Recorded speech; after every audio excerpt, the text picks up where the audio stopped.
Muito bem, pessoal. Nessa nossa unidade, nesse nosso vídeo, nós vamos dar sequência ainda à unidade 5 de estudo das páginas de 1 a 8, que aí inicialmente os dois primeiros vídeos nós trabalhamos a parte conceitual. Ainda vamos trabalhar a parte final do conceito e entender melhor o que cada um desses tipos de relevos são e representam. E neste momento nós vamos falar sobre o relevo brasileiro, ok? Vamos em frente.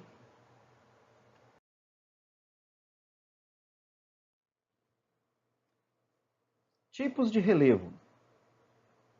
Estas diferenças de altitudes, relevo, apresentam 4 conjuntos ou tipos distintos que integram a estrutura geológica do nosso planeta. São eles: planaltos, planícies, montanhas e depressões. Vocês podem observar a imagem ao lado, que nós vamos observar muito claramente essas 4 distintas estruturas. Você vai ver o planalto logo abaixo, nessa área ao lado da depressão. Então, o planalto seria uma área plana e alta. Observando a região ao lado, ela é mais elevada. A depressão, que é um desgaste dessas áreas mais altas. Ao lado, do outro lado do rio, você vai ver a planície, que é uma área de depósito desses rios. Esses rios trazem sedimentos e depositam aí. Por isso que ela apresenta essa característica plana, né? Plana mais baixa. Você vai ver as montanhas logo aqui acima. E quando você tem uma cadeia de montanhas, um conjunto de montanhas, a gente chama de cordilheira. Entre essas montanhas, entre essas elevações no terreno, nós vamos ter a formação dos vales, ok? Então essa imagem ela expressa bem legal, dá uma expressão legal da superfície da Terra, apresentando então esses 4 conjuntos do relevo. Vamos então à primeira forma de relevo, os planaltos. Estes apresentam altitudes acima de 300 metros. Eles referem-se às áreas planas e altas, quando relacionadas com as outras áreas que as circundam. Eles podem se formar pelo desgaste de montanhas ou pelo soerguimento do terreno, pelo movimento tectônico. Então, o que é o soerguimento? É o levantamento do terreno através da força tectônica. Então, logo ao lado, vocês vão ver o exemplo do Planalto Central do Brasil, aqui acima, onde vocês estão vendo essa área plana e mais elevada com relação a que está mais abaixo. E você vai ter, logo abaixo, na segunda imagem, a Chapada da Diamantina, na Bahia. Então, vocês vão ver que são esses tablados, né? Essas montanhas que sofreram desgaste. Vocês vão ver logo abaixo, aqui nessa área um pouquinho verde, no sopé da Chapada, você vai ver os sedimentos que foram levados da parte mais elevada da montanha, né, sendo carreado aí pela força das águas e pelos intempéries através dos tempos. Bem interessante, né? Então, o Planalto recebe esse nome porque ela é uma área plana e mais alta do que as áreas elevadas.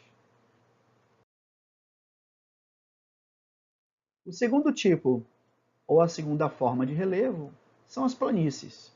Estas têm altitudes mais modestas, né? Elas alcançam de 0 a 100 metros de altitude. Trata-se das áreas planas e baixas, quando relacionadas com as outras áreas que as circundam. Elas recebem sedimentos das áreas de maior altitude, que formam, então, os depósitos sedimentares. É nesse tipo de relevo que teremos maior facilidade para a ocupação humana, né, e também para a produção. E aí a atividade agrícola, a atividade pecuária, ela ocorre nessa área, né, em face à facilidade de locomoção e à disponibilidade de água, que é bastante importante. Então vocês vão ver a primeira imagem logo acima, a planície amazônica, né, na qual ela é irrigada pela hidrografia do rio Amazonas, e logo abaixo os pampas gaúchos, essas áreas aí onde tem grandes campos, né, é o local hoje onde basicamente ela foi ocupada pela atividade agrícola na região sul do país. Então a planície ela recebe esse nome justamente por ela ser uma área plana e mais baixa, um depósito sedimentar. O terceiro tipo são as montanhas, com altitudes acima de 500 metros e alcançando o teto de até quase 9.000 metros, como é o exemplo das montanhas do Himalaia. São áreas com maior elevação, altitude que se destacam das áreas ao redor. Dependendo da altitude, podem ser chamadas de morros, serras, picos. Esse último pico, ele recebe esse nome justamente por causa daquela formação pontiaguda que elas têm, né? E elas são bastante íngremes. Geralmente elas surgem quando as placas tectônicas chocam-se umas com as outras, provocando o soerguimento ou levantamento do terreno, sempre seguido de tremores de terras, chamados de abalos sísmicos, sismos ou ainda terremotos. Aqui ao lado nós vamos observar os dois exemplos. Na primeira imagem, logo acima, a Cordilheira dos Andes, na América do Sul, e abaixo o Monte Everest, entre o Nepal e o Himalaia, formando aí a cadeia do Himalaia, numa região que a gente também recebe o nome de teto do mundo, justamente por causa da grande elevação que ela apresenta.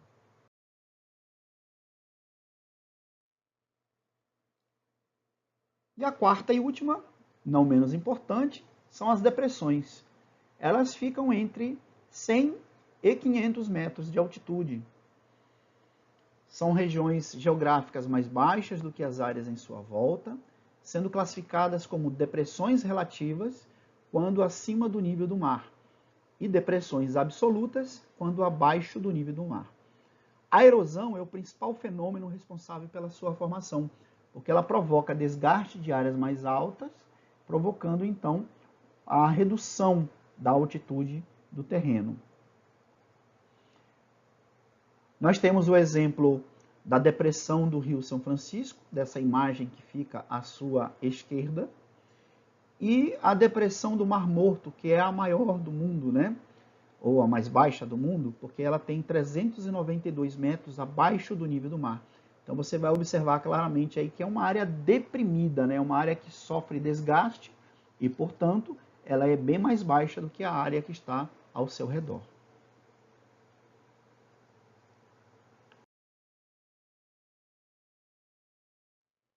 Legal, né? Então a gente conseguiu verificar como é que o relevo, ou essa nuance, né, essa diferença que tem no nível do terreno terrestre, acontece. Nós temos agentes internos, agentes externos, e quais são os tipos de relevo. E agora nós vamos abordar, vamos falar como é que esse desenho, como é que essa forma está distribuída no território brasileiro. Então nós vamos ver o relevo do Brasil. Vamos à próxima?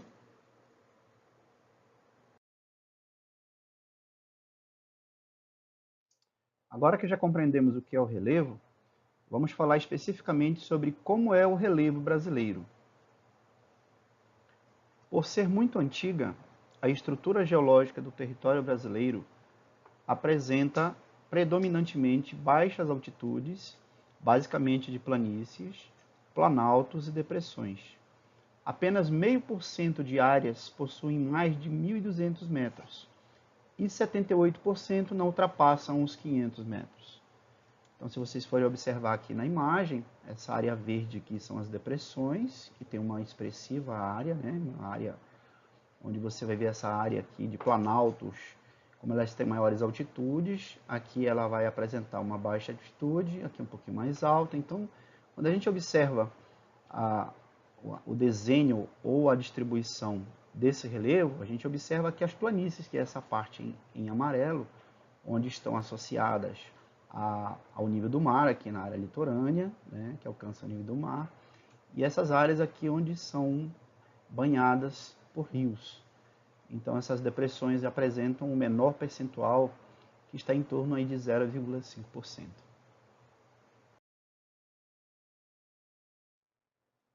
Bom, verificando lá que apenas 0,5% do território nacional possui mais de 1.200 metros, nós vamos ver áreas expressivas, segundo o IBGE aqui de 2015, por exemplo, o Pico da Neblina, que tem aproximadamente 2.995,30 metros, fica na Serra do Imeri, no Amazonas. Pico 31 de Março, um pouco mais de 2.974, também no Amazonas. Pico da Bandeira, com 2.891,32 metros, fica entre Espírito Santo e Minas Gerais. Pico Pedra da Mina, com mais de 2.700 metros, na Serra da Mantiqueira, entre Minas Gerais e São Paulo. O Pico das Agulhas Negras, com 2.790 metros, né, aproximadamente, fica também na Serra da Mantiqueira, entre Minas Gerais e Rio de Janeiro. Pico do Cristal, com 2.769 metros, fica em Minas Gerais. E o Monte Roraima, com um pouco mais de 2.734 metros. É a Serra de Pocaraima, na fronteira entre Brasil, Guiana e Venezuela.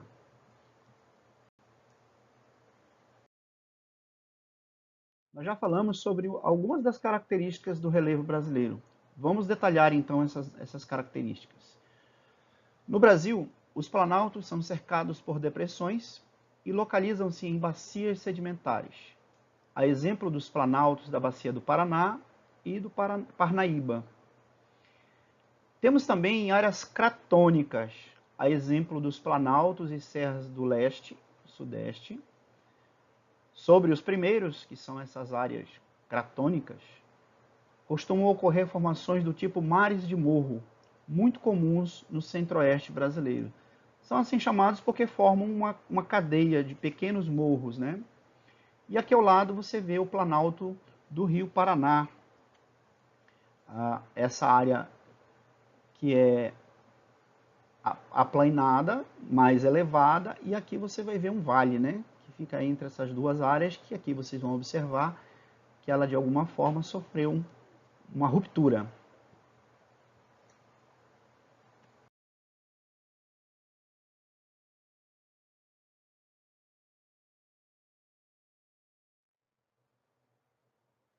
Nesta outra imagem, sobre outra perspectiva, nós vamos ver aqui o planalto do Rio Paraná e os cânions que se formam nessas áreas aqui, por escavação das águas, né? Então aí, nessas áreas aqui, inclusive com a passagem de água, formam paisagens belíssimas, muros de pedra, né? Paredes de pedra enormes. Então, planalto é isso aqui, gente. Ele sofre o desgaste, né? E automaticamente esse desgaste ele apresenta esse aplainamento. Entretanto, com esse aplainamento, ele ainda apresenta uma elevação com relação ao terreno que tem ao redor, né? Quando a gente trabalhou a parte conceitual, nós vimos que o planalto é exatamente isso, esse aplainamento mais elevado com relação às áreas ao seu redor. Vamos explicar agora, então, o que são os crátons, que a gente falou nos slides anteriores. Eles são um tipo de estrutura geológica de formação antiga, cuja constituição data da pré-cambriana, né, da era pré-cambriana, durante os períodos Proterozoico, Arqueozoico, que ocorreu então há bilhões de anos. Então, quando a gente está falando aqui do período pré-cambriano, é o período em que a Terra começa a passar pelo processo de formação. Proterozoico, justamente porque ela começa a se formar, né? As primeiras áreas sólidas, as primeiras rochas sólidas que aparecem, constituem nesse momento. Então, realmente são as áreas mais antigas que a gente encontra num território. Por isso são chamados de crátons. Apresentam estruturas rígidas, majoritariamente compostas por rochas ígneas e metamórficas. As rochas ígneas ou magmáticas são rochas oriundas da solidificação do magma, né? Da rocha líquida que a gente encontra no interior da Terra. E as rochas metamórficas são qualquer tipo de rocha que, de alguma forma, ela tenha passado por um processo de transformação químico-física. Então a palavra metamórfica vem justamente do metamorfismo, né, de transformação. Então são rochas transformadas pela pressão ou ainda pela forte pressão da estrutura interna da Terra. E encontram-se em áreas de elevada estabilidade geológica, isto é, sem interferência direta e intensiva de abalos sísmicos, vulcanismo e outras atividades ligadas ao tectonismo. Então, estes são os crátons, né? São áreas mais antigas, são áreas de formação geológica que datam do início, né, do princípio da formação da Terra.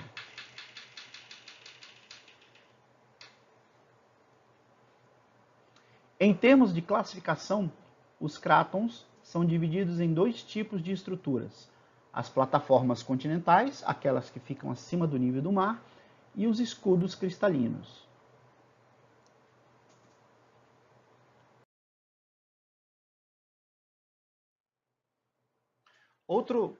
Outra estrutura do relevo são os planaltos, né?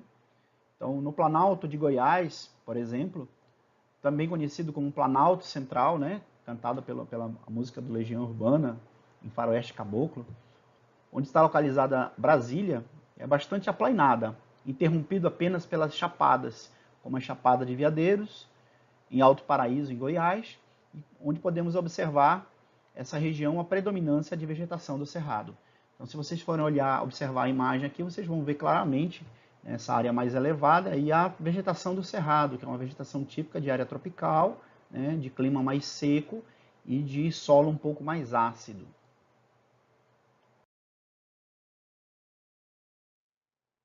Então, aqui nós vamos ver a Chapada de Veadeiros, em Goiás, né, só para vocês olharem sobre outra perspectiva. Então, você vai ver a vegetação aqui logo abaixo, a área do Planalto, e a vegetação associada aqui à vegetação do Cerrado, aqui, claro, no período de inverno, um período ainda chuvoso, e porque aqui tem água mais abundante, né? Nessa área que tem um córrego, tem essa cachoeira. Então, nessa área aqui você vai ver uma presença maior de água, de chuva, ocasionalmente, e aí você vai ter uma vegetação assim um pouco mais densa e um pouco mais verde. E agora vamos falar sobre a área de planícies, né? Especificamente aqui sobre a planície da região amazônica, a região a qual nós vivemos, né? Aqui onde eu que vos falo aqui, já vivo aqui há um bocado de tempo.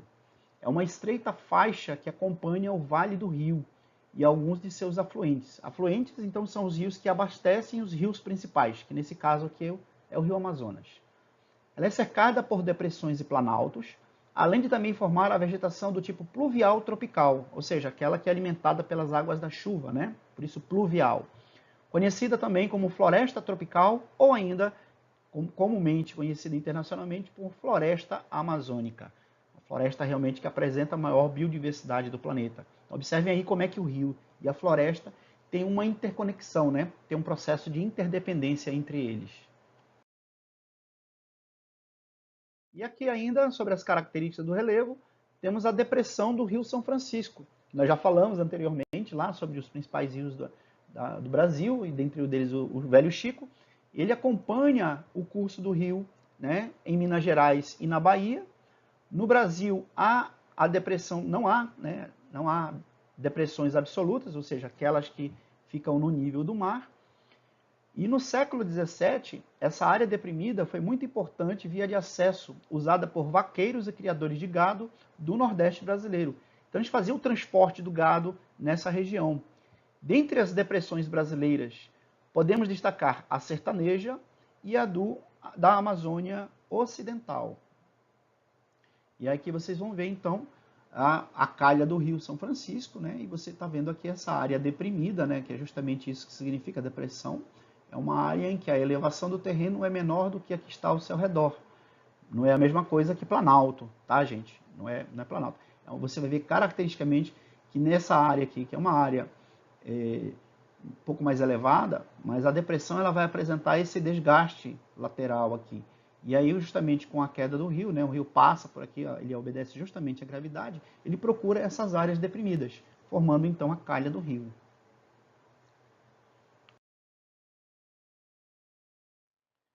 Então é isso, pessoal. Encerramos então esse vídeo. Qualquer dúvida, procurem, né? Revejam os vídeos, releiam o conteúdo assim, não é tão complexo, né? Existem alguns conceitos, algumas palavrinhas que de repente podem não soar muito bem na cabecinha da gente aí, mas é simples, né? Basta que você faça uma primeira leitura, não entrou, faz a segunda leitura, aí já vai encaixando até que vocês consigam compreender bem. É mais fácil a gente entender as coisas quando a gente compreende como ele funciona. E a gente tem feito isso aqui, né? A gente tem tentado mostrar a vocês como é que essas formas de relevo se constroem e como que essa forma de relevo construída está distribuída no território nacional. Então nós vimos aí que aqui tem menor percentual, são áreas abaixo de 500 metros, então vocês vão ver grandes áreas de planaltos, né? Muitas áreas deprimidas, porque elas vão se conectar, vão rebaixar e vão se conectar com as áreas de planície. Então é bem interessante como isso acontece no território nacional. E aí você vê que é uma área extensa, tem mais de 8 milhões e meio de quilômetros quadrados, né? Então, realmente, o Brasil é privilegiado nesse sentido, porque aí você vai ver que nessa base vai haver uma grande quantidade de minerais bastante importantes para a atividade econômica humana.